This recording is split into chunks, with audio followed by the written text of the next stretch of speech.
Hey everybody, it's your man Fitman, head performance coach right here at the Fitman Performance Center. And today's topic, we're gonna get into the 4 rules for contest prep training. Now there is so much mythology in the bodybuilding game, it is ridiculous. You've heard the stuff like, oh, you've gotta use high reps to get cut. Or, oh, you've got to drop all the carbohydrates out of your diet. Oh, you can only do isolation movements. Oh, you've got to do all these abdominal exercises to reveal your abs. Oh, you've got to stop lifting heavy. You've heard it all. But it's all fake hustle. Today, we're going to get into the 4 rules that will allow you to actually build and bring a great physique to the stage when it's time to compete. Number 1. Do not stop lifting heavy. Now, heavy is relative. So we're not talking about it's 2 weeks out from the contest and you've got a bright idea in your brain that now it's time for you to max out your deadlift. You can't physically handle it at the moment. You've dieted down. You're in a weakened condition. It wouldn't be a good idea. It would actually be kind of stupid. Okay? And then, of course, you ain't Ronnie Coleman. People see Ronnie do it, oh, I'm gonna do it. No, you ain't him. He's a rare cat. So don't take the chance. Now, again, heavy is relative. So if you have a set of 8, you should be able to probably get 9 or 10 reps if you had to. That's a tough set. If you have a set of 8 and you could have gotten 20 reps, well, then you're leaving meat on the bone. You're training with a lower intensity. You're not really pushing yourself. You're buying into the mythology. So you have to continue to lift heavy. And again, heavy is relative. You can still use 3s and 5s and 6s and use those rep ranges during pre-contest training. You got to give your body a reason to hold on to the muscle. As you're dieting down, it's harder to retain muscle mass. You don't have the calories coming in to support your training. So you've got to continue to lift relatively heavy across the board. Now, number 2, do not stop using compound exercises.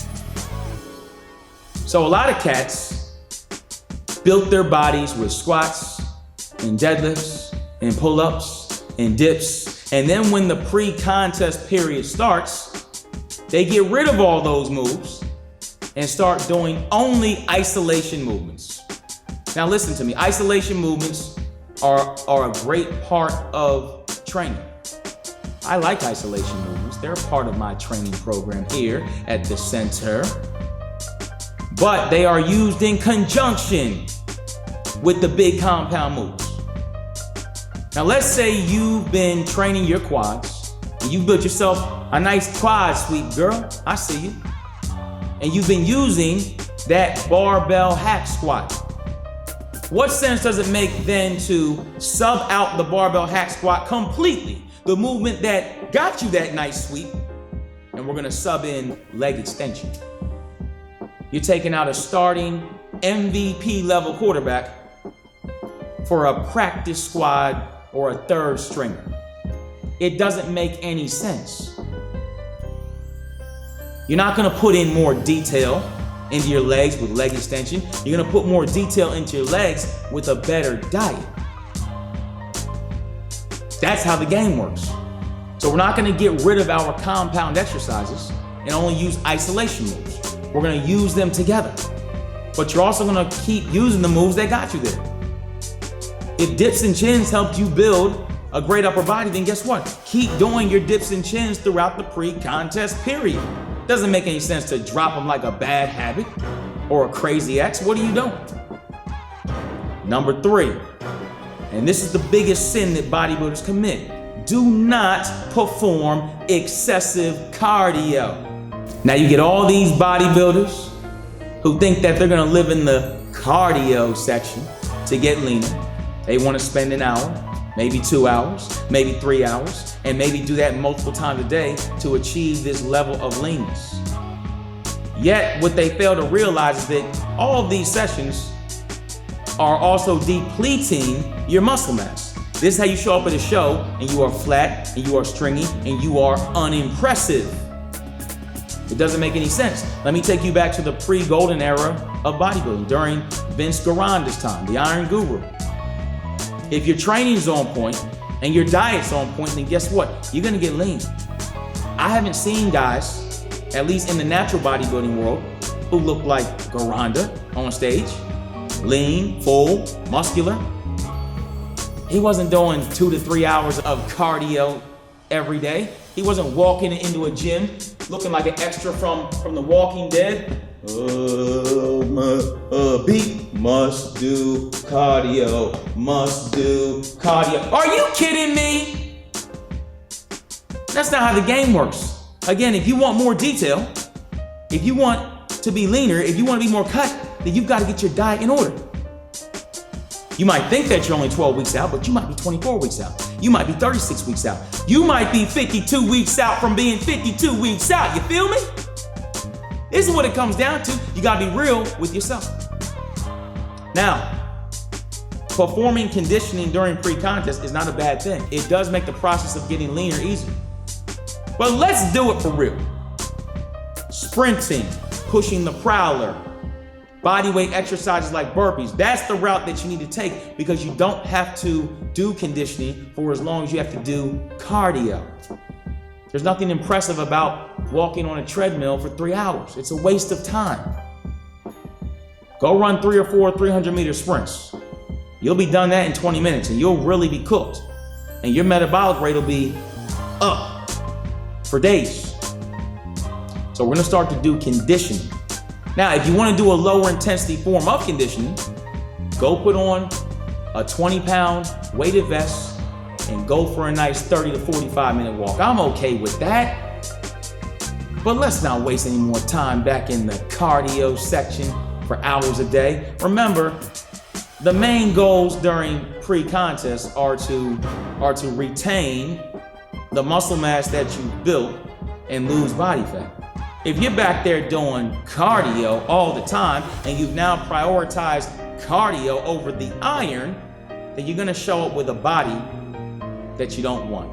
You're gonna be flat, you're gonna be stringy, you're gonna be scarecrow-like. Number 4, do not expect your abdominal training to help you reveal your abs.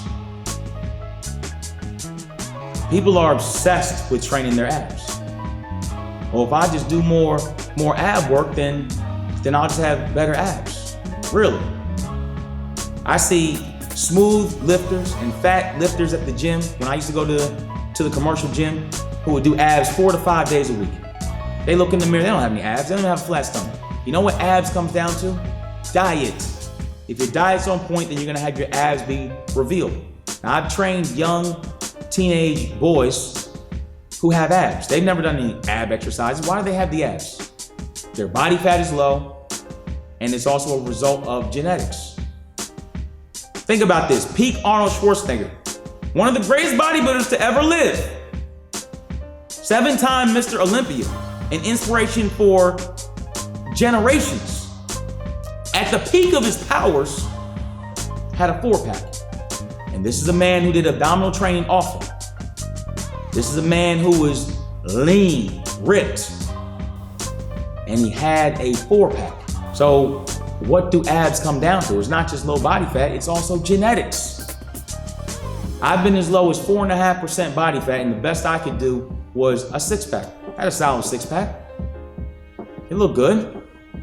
My great friend, the great Jasmine Jenkins, he gets in the contest condition, he's almost got an 8-pack. He's not doing crunches or leg raises. He's lean, and it's a result of genetics. So to reveal your abdominals, focus on getting your diet in order. That's how you're gonna reveal them. And look, you may get all the way down and see that, hey, I've only got a 4-pack. Or hey, I've got a 6-pack. I don't know what you're gonna have, but you've gotta get lean enough to know what you're gonna have. Your big compound exercises, your squats, your pull-ups, your sprints, your abs are working hard in all of those movements. They're training in all of those movements. Don't waste your time doing 500 crunches a day or 500 sit-ups a day. I understand if you're training your abs to get them stronger, to help your performance in the gym or on the track, but you can't think that training your abs is gonna help you reveal them somehow. You're gonna reveal them when you're lean enough. And guess what? If they're not revealed when you think that you've been lean enough, then guess what? Maybe you weren't lean enough. Did you ever think about that? Or maybe genetically you just don't have what you think you have. Those are the 4 rules for contest prep training. When you start to apply these rules to your training, you're gonna find that you bring a better physique to the stage. You've gotta keep doing what you've been doing. You don't have to change the game because now it's pre-contest. It's the same game. The only thing that changes now is the diet. Your training can remain the same.